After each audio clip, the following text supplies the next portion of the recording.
الحمدللہ وکفا والصلاۃ والسلام علی من لا نبی بعدہ اما بعد فاعوذ باللہ من الشیطان الرجیم بسم اللہ الرحمن الرحیم فیہا یفرق کل امر حکیم صدق اللہ مولانا العظیم۔ اسلامی مہینوں میں سے یہ شعبان المعظم کا مہینہ چل رہا ہے۔ ایک تو اس سلسلے میں نبی پاک صلی اللہ علیہ وسلم کی ایک دعا ہے جو ہم رجب کے شروع میں بھی پڑھ چکے، چونکہ رجب گزر چکا، اسے اب وہی دعا شعبان کے حوالے سے مانگی جا سکتی ہے۔ اللہم بارک لنا فی شعبان وبلغنا رمضان۔ اے اللہ ہمارے شعبان میں برکت عطا فرما اور ہمیں رمضان کی برکات تک پہنچا دے۔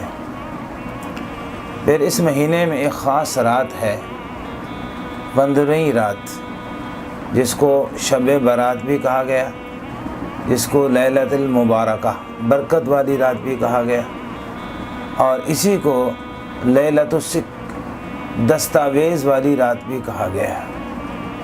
تینوں کی وجہ الگ الگ ہیں۔ برکت والی رات ہے، اس رات میں اللہ تبارک و تعالیٰ کے رحمتوں کا نزول ہوتا ہے۔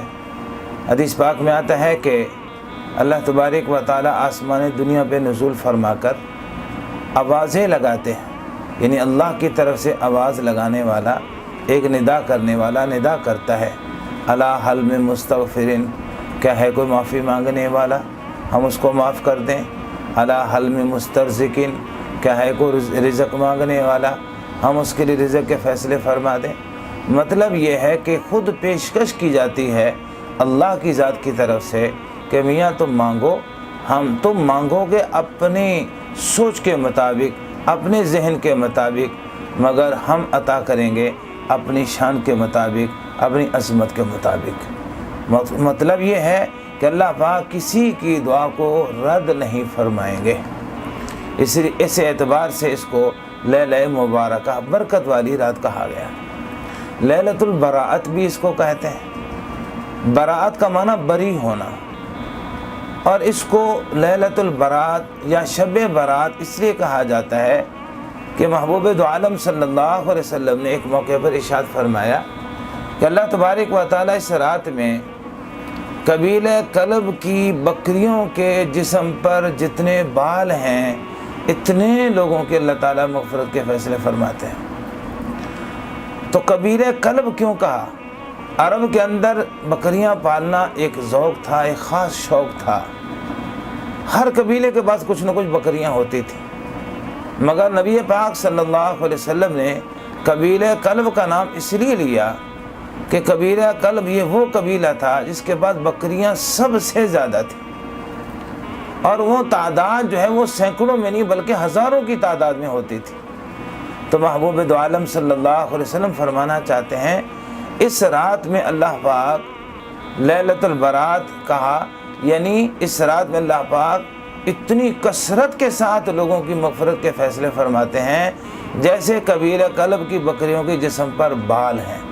مطلب یہ ہے کہ ان کے بالوں کی تعداد کو گننا انسان کے لیے ممکن نہیں، انسان کے بس میں نہیں، ایسے ہی اللہ پاک ان گنت لوگوں کی مغفرت کے فیصلے فرماتے ہیں۔ تو شب قدر کے حوالے سے میں عرض کر رہا تھا کہ یہ شب برات بھی ہے، یعنی اس کے اندر اللہ پاک کی طرف سے لوگوں کو دوزخ سے نجات کا پروانہ جاری کیا جاتا ہے، ان کو اللہ پاک اپنی ناراضگی معاف فرما دیتے ہیں، بشرطے کہ انسان سچے دل سے معافی مانگ لے۔ اسی طرح اس کو دستاویز والی رات بھی کہا گیا۔ دستاویز والی رات کہنے کی وجہ کیا ہے؟ اس رات اللہ تبارک و تعالیٰ کی طرف سے آئندہ سال جو آنے والا ہے اس کے اندر کچھ لوگ دنیا میں آئیں گے، کچھ پیدا ہوں گے بچے، اور کچھ دنیا سے رخصت ہوں گے۔ ایسے لوگوں کی فرشتیں تیار کی جاتی ہیں۔ بعض بزرگ تو یہاں تک فرماتے ہیں کہ بھئی رزق کے فیصلے بھی ہوتے ہیں، بہت ساری چیزوں کے اللہ تبارک و تعالیٰ کی طرف سے فیصلے ہوتے ہیں۔ اس لیے اس موقع پر بھی مجھے اور آپ کو یہ ذہن میں بات رکھنی چاہیے کہ نہ جانے میرا اللہ میرے بارے میں کیا فیصلہ کر رہا ہے، میری زندگی کے کتنے دن باقی ہیں، کتنے ماہ باقی ہیں، نہ جانے اس سال میں اللہ دنیا سے رخصت ہو کر اللہ کے پاس پہنچ جاؤں گا۔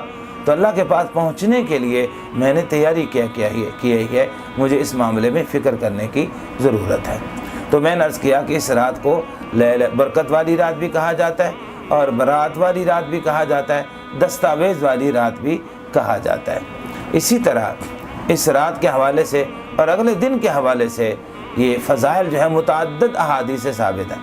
میرے شیخ حضرت مولانا مفتی محمد تقی عثمانی دامت برکاتہم نے اس حوالے سے بات ارشاد فرمائی کہ متعدد صحابہ سے اس کی فضیلت جو ہے وہ ثابت ہے۔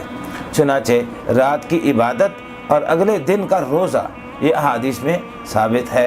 اگرچہ بعض روایات جو ہیں وہ ضعیف ہوتی ہیں، لیکن ان میں جب تعدد اور امت کا معمول اس پر بن جائے تو اس کی وجہ سے اس کا ذوف کا تدارک ہو جاتا ہے۔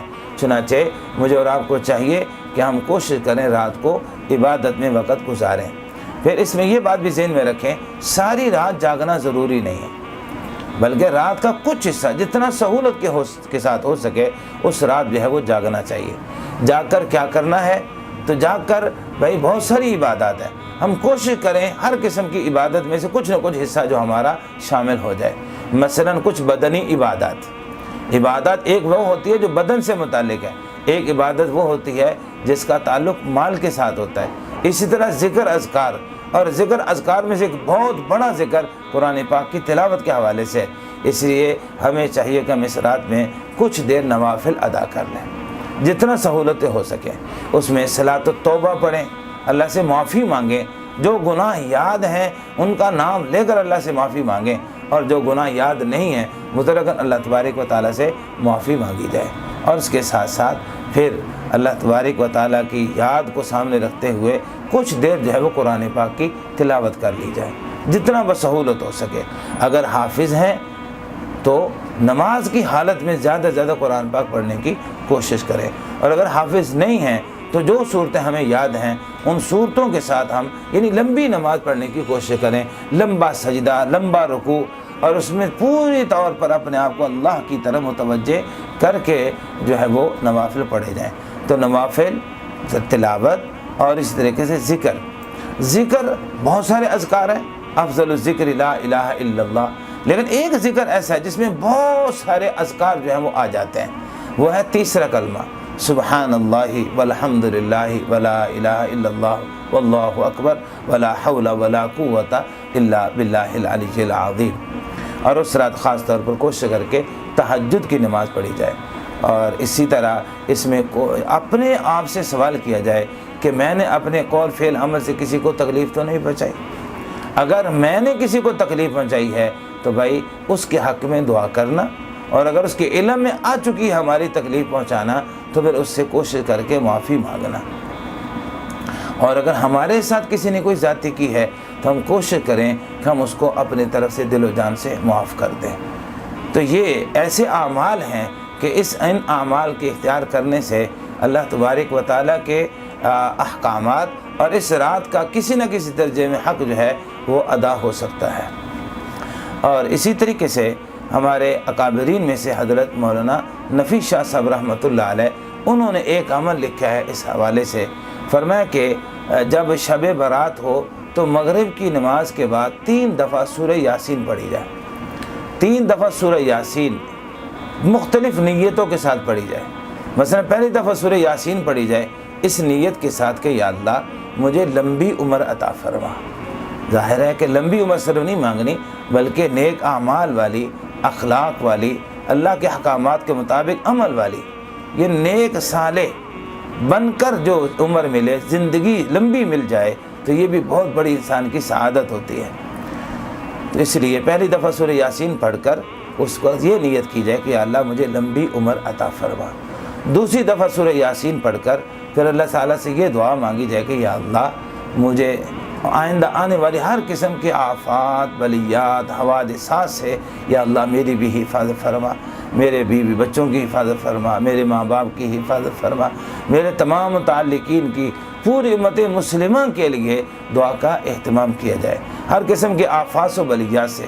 اور بالخصوص مجھے اور آپ کو اس موقع پر پورے ملک پاکستان کے لیے بھی دعاؤں کی ضرورت ہے کہ اس وقت ہمارے ملک پاکستان بہت سارے مسائل کا شکار ہے، بہت سارے فتنوں کا شکار ہے، اور دشمن جو ہے وہ منہ کھولے بیٹھا ہوا ہے۔ مجھے اور آپ کو اس معاملے میں اس موقع پر اپنے ملک کو بہرحال یاد رکھنا ہے، پوری امت مسلمہ کو یاد رکھنا ہے، اپنے جو اعزاء اور اقربا دنیا سے رخصت ہو چکے ہیں، اپنے والدین ہیں، ان کے لیے ان کی مغفرت کی دعا کرنی ہے۔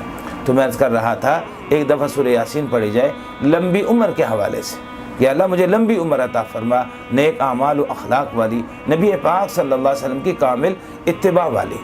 اور دوسری دفعہ سورہ یاسین پڑھ کر یہ دعا منگائی جائے کہ یا اللہ مجھے ہر قسم کے آفات سے، بلیات سے، ہر قسم کے شرور و فتن سے مجھے بھی محفوظ فرما، میرے تمام متعلقین کو، پورے ملک پاکستان کو، پورے امت مسلمہ کو۔ اور تیسری دفعہ سورہ یاسین پڑھ کر یہ دعا مانگی جائے کہ یا اللہ اپنی ذات کے علاوہ مجھے کسی کا محتاج نہ کرنا، اپنی ذات کے علاوہ مجھے میں کسی کا محتاج نہ ہوں۔ اے اللہ کسی کے سامنے ہاتھ پھیلانے کی نوبت ہی نہ آئے۔ اے اللہ تو اپنے فضل سے، اپنے کرم سے، اپنے خزانہ غیب سے مجھے عطا فرما دے۔ اسی طریقے سے دوسرا عمل میں نے عرض کیا کہ اگلے دن کا جو ہے وہ روزہ یاد رکھیے، یہ روزہ بھی نفلی روزہ ہے، یہ فرض نہیں ہے۔ اگر رکھا ہے اس پر شکر کیجئے، اگر کسی نے نہیں رکھا اس کو لعن طعن کرنا یا اس کو برا بھلا کہنا یا اچھا نہ سمجھنا، یہ بات بھی غلط ہے۔ تو یہ چند اعمال ہیں، ان اعمال کا مجھے اور آپ کو اہتمام کرنا ہے، اور اہتمام کر کے اس کے مطابق عمل کرنے کی کوشش کرنی ہے۔ اللہ مجھے آپ سب کو ان باتوں پر دل و جان سے عمل کرنے کی توفیق عطا فرمائے۔ وما علینا الا البلاغ۔